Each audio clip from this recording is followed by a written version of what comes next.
Ma femme m'a refusé toute intimité et je lui ai fait regretter cela en ramenant sa meilleure amie à la maison. Ce qui s'est passé ensuite. J'ai essayé, j'ai été patient, j'ai laissé de l'espace, mais il arrive un moment où plus personne ne peut supporter cela. Sauf que, quand elle a vu ce que j'avais fait, c'était comme un électrochoc. Le problème? Je ne sais pas si elle peut encore réparer ça. Je m'appelle Rémi, et aujourd'hui, je veux parler d'un événement qui a failli détruire mon mariage, mais qui a aussi complètement changé ma vision des relations. Ma femme, Ivy, et moi sommes mariés depuis plusieurs années. Comme la plupart des couples, nous avons eu des hauts et des bas, mais avec le temps, j'ai commencé à remarquer un schéma que j'aurais aimé identifier plus tôt. Chaque fois qu'Ivy n'obtenait pas ce qu'elle voulait, elle se fermait émotionnellement. Elle ne discutait pas, n'expliquait rien et ne disait jamais directement ce qui la dérangeait. À la place, elle avait une autre méthode, elle me refusait toute intimité. Au début, je n'y ai pas prêté attention. Je pensais que ce n'était qu'une question d'humeur ou qu'elle avait simplement besoin d'espace. Mais plus j'observais, plus je comprenais que ce n'était pas aléatoire, c'était calculé. Si je refusais quelque chose qu'elle voulait, que ce soit un service, une décision ou même un simple désaccord, soudainement, elle n'était plus d'humeur. Et ce n'était pas seulement l'intimité physique, elle devenait distante, désintéressée et froide. Au début, je cédais, car honnêtement, qui veut gérer ce genre de tension à la maison? J'essayais de réparer les choses, de la rassurer et, parfois, je changeais même d'avis juste pour que tout redevienne normal. Et devinez quoi? Ça marchait à chaque fois. Dès qu'elle obtenait ce qu'elle voulait, elle redevenait affectueuse, comme si de rien n'était. Avec du recul, je vois exactement ce qui se passait. Ivy avait compris qu'elle pouvait contrôler la situation sans élever la voix, sans discuter et sans insister.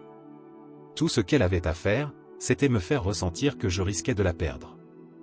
Et pendant longtemps, je suis tombé dans ce piège. J'étais convaincu que, si je lui donnais ce qu'elle voulait, nous serions heureux. Mais cette fois, c'était différent. J'ai enfin compris une chose, j'étais conditionné à croire que je devais mériter l'amour de ma femme. Et je ne voulais plus jouer à ce jeu. Je me souviens parfaitement du moment où tout s'est écroulé.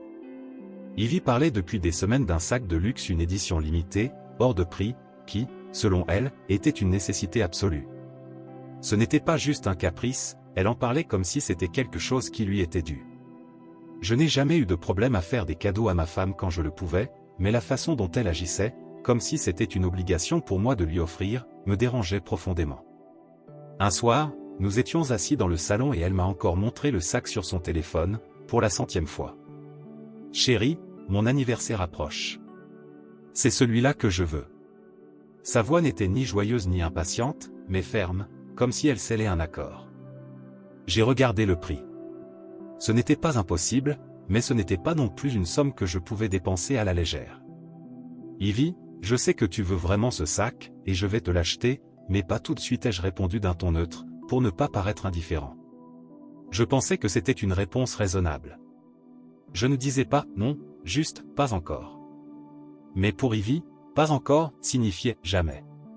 Son expression a immédiatement changé. Elle a poussé un soupir dramatique et a jeté son téléphone sur le canapé. Puis, elle a commencé à me faire la tête. Je pouvais pratiquement entendre ses pensées, en train de calculer comment elle allait me punir pour ne pas avoir cédé immédiatement. « Tu dis plus tard », comme si ça voulait vraiment dire quelque chose, a-t-elle répliqué, irritée.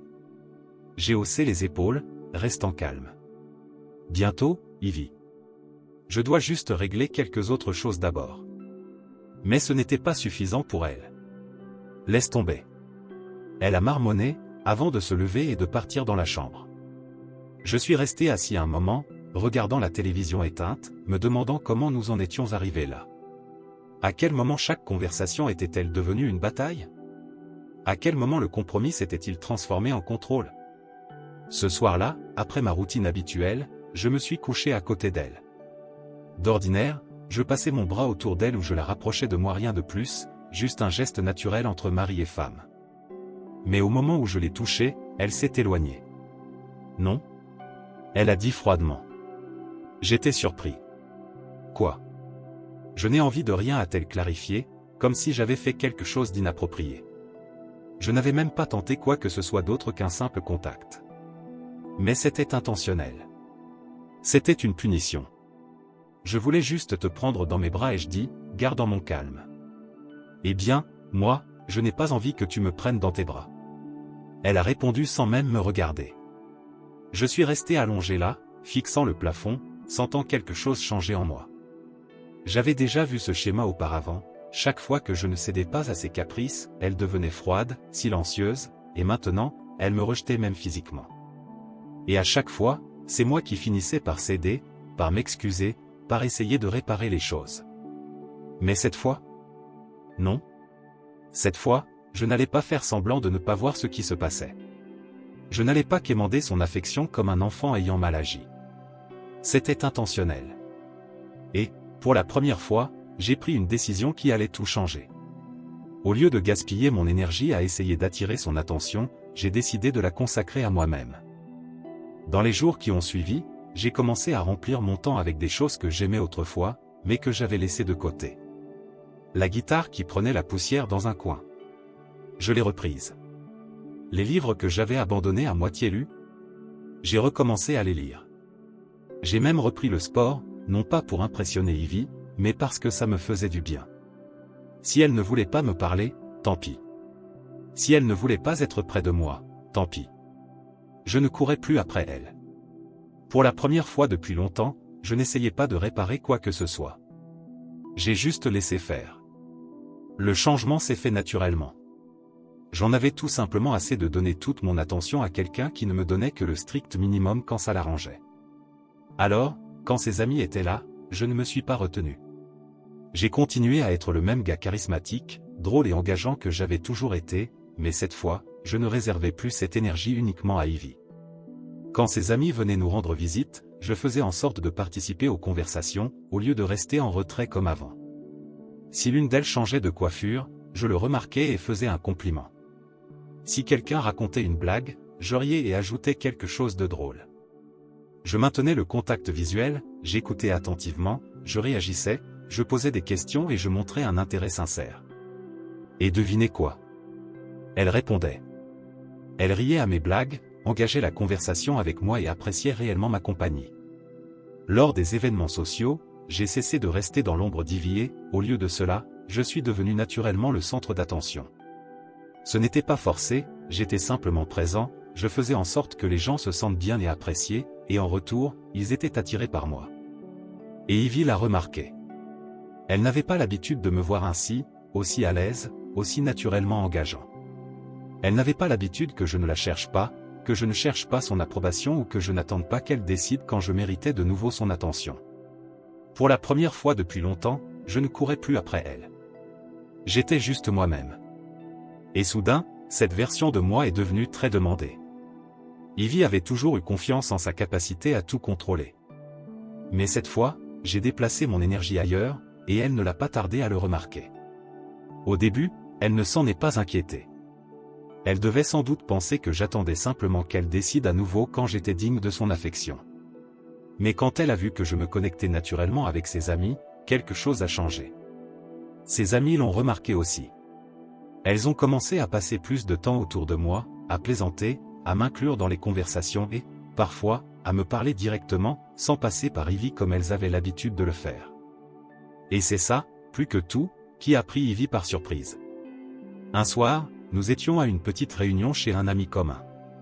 Jessica, une amie de longue date d'Ivy, a ri un peu trop fort à l'une de mes blagues et m'a touché le bras d'une manière taquine.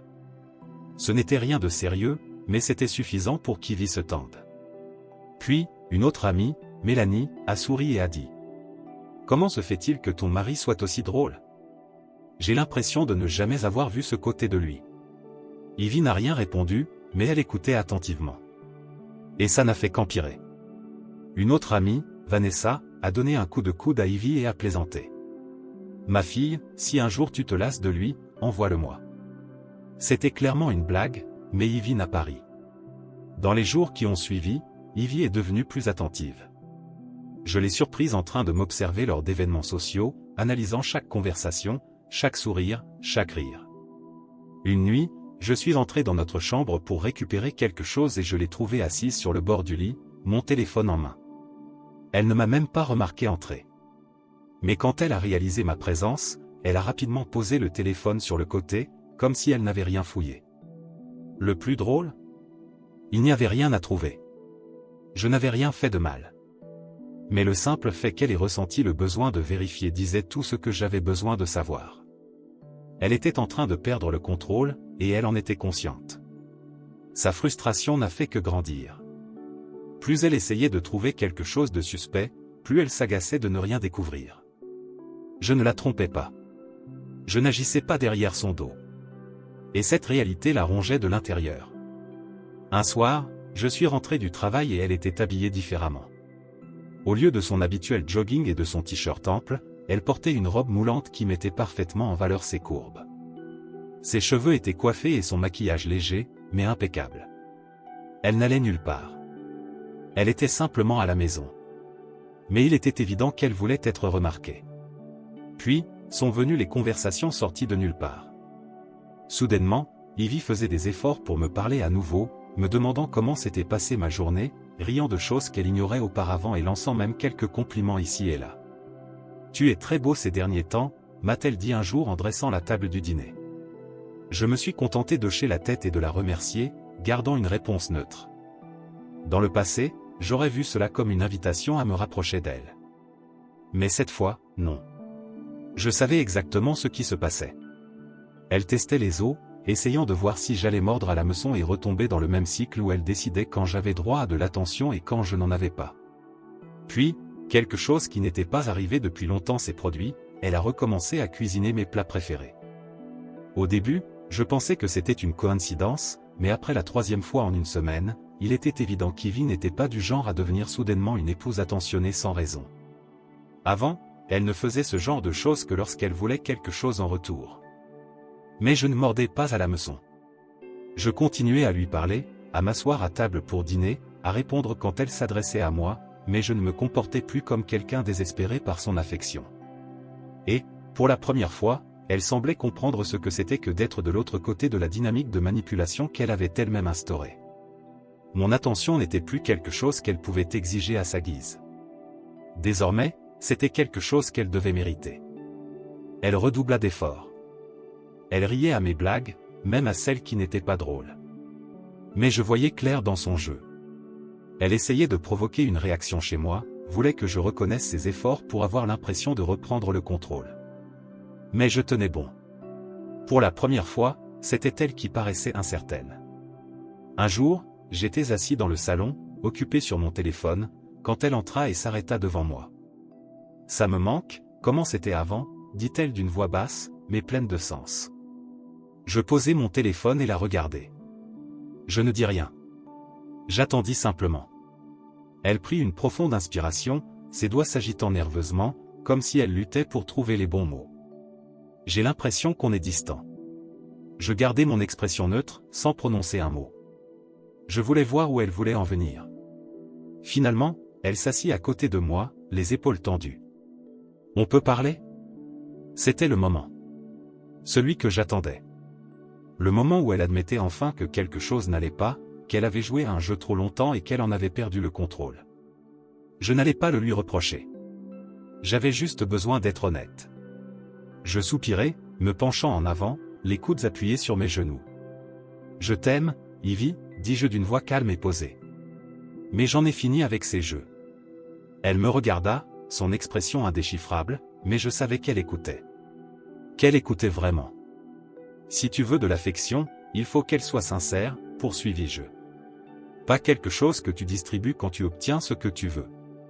Ce n'est pas de l'amour, c'est du contrôle. Et je ne veux plus vivre comme ça.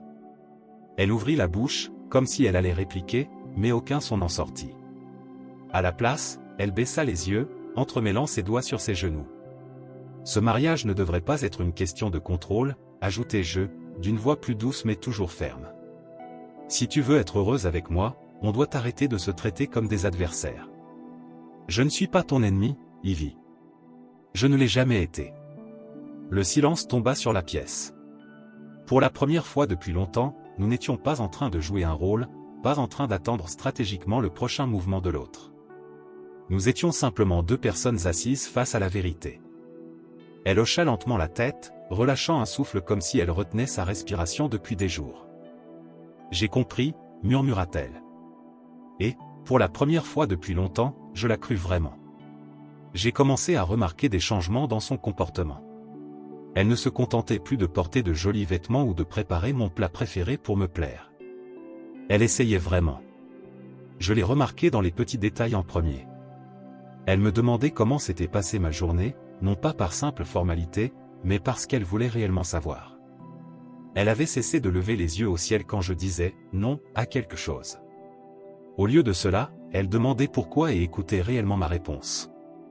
C'était différent. Et pour être honnête, j'appréciais ça. Mais je ne me suis pas précipité vers elle pour autant. Ça, c'était l'ancien moi. J'avais appris ma leçon. L'amour ne devrait pas ressembler à une transaction. Et je ne voulais plus jouer à ce jeu. Si elle voulait que ce mariage fonctionne, il devait être construit sur un respect mutuel, et non sur sa décision de quand j'étais digne d'affection. Alors, je l'ai laissé faire le travail. Pas par vengeance, mais parce que j'avais besoin de savoir si elle était sincère. Et elle l'était. Elle a arrêté d'utiliser l'intimité comme une arme. Elle a cessé de me repousser lorsque les choses ne se passaient pas comme elle le voulait. Elle a finalement compris que notre relation n'était pas une question de contrôle. C'était un partenariat. Pour moi, le plus grand changement n'a pas été chez elle. Il a été en moi. J'ai appris à me valoriser. À reconnaître que je méritais un mariage où je n'avais pas à mendier de l'amour et du respect. J'aimais Ivy. Je n'ai jamais voulu partir. Mais je refusais aussi d'être manipulé à nouveau. Et grâce à cela, parce que j'ai fixé mes limites et refusé de faire marche arrière, notre mariage s'est réellement amélioré. Ce n'était pas parfait, parce qu'aucune relation ne l'est. Mais c'était réel. Plus de jeu. Plus de punition. Juste deux personnes qui avaient enfin appris à s'aimer de la bonne manière. Et laisse-moi te dire, m'imposer a été la meilleure décision que j'ai jamais prise. Maintenant, je ne dis pas que c'est une solution universelle. Chaque relation est différente. Mais si tu es dans une situation où quelqu'un utilise l'affection comme une monnaie d'échange, pose-toi cette question, est-ce vraiment de l'amour ou juste du contrôle? Parce que la vérité, c'est que si quelqu'un t'aime vraiment, il ne traitera jamais l'intimité comme une récompense que tu ne gagnes que si tu te comportes comme il le veut. Commentaire Monsieur Reddit. Au final, les relations saines doivent être basées sur le respect mutuel, une communication sincère et un amour véritable et non sur la manipulation ou les jeux de pouvoir. L'histoire que nous venons de voir montre à quel point il est essentiel de reconnaître sa propre valeur et de ne pas accepter moins que ce que l'on mérite. Si vous devez constamment lutter pour obtenir de l'attention et de l'affection, peut-être est-il temps de réfléchir, cette relation vous fait-elle vraiment du bien? Le véritable amour ne repose pas sur le contrôle, mais sur le partenariat et la réciprocité. Et vous, qu'en pensez-vous? Avez-vous déjà vécu une situation similaire? Partagez votre avis dans les commentaires. Si vous avez aimé la vidéo, laissez un like et n'oubliez pas de vous abonner à la chaîne pour plus d'histoires et de discussions intrigantes. Et n'oubliez pas d'écouter notre podcast pour plus d'histoires inspirantes comme celle-ci, le lien est dans la description et dans la carte à l'écran. Merci d'avoir regardé et à la prochaine.